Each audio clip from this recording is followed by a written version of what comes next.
some of our favorite foods are closer to this than this.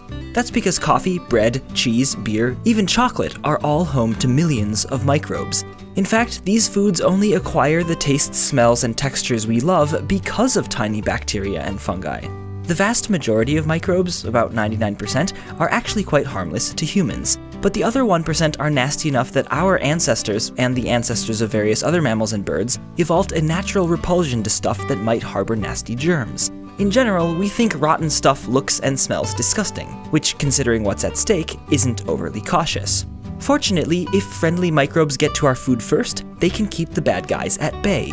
Meat left out on the counter provides the perfect conditions for pathogens to flourish. It's warm, moist, and protein-rich, just like our bodies. But with some micromanagement, adding lots of salt for instance, we can help harmless, salt-tolerant microbes outcompete their dangerous but salt-sensitive relatives. A few unrefrigerated months later, we get salami rather than salmonelli.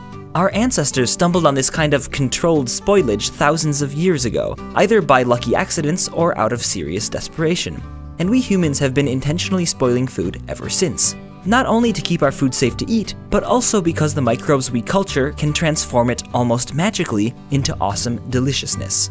Yeast, for example, gorge on the sugary starch in bread dough, then burp out carbon dioxide that helps give loaves their lift. In a more exotic transformation, bacteria and fungi take turns munching on piles of cacao, mellowing out bitter polyphenols and helping create the complex and delicious taste of chocolate.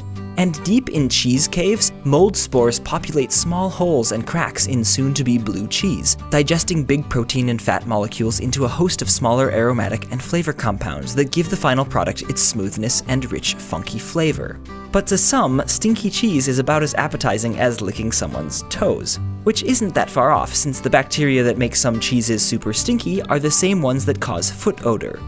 Yum? Even so, these flavors tend to grow on us, not just literally, but also figuratively.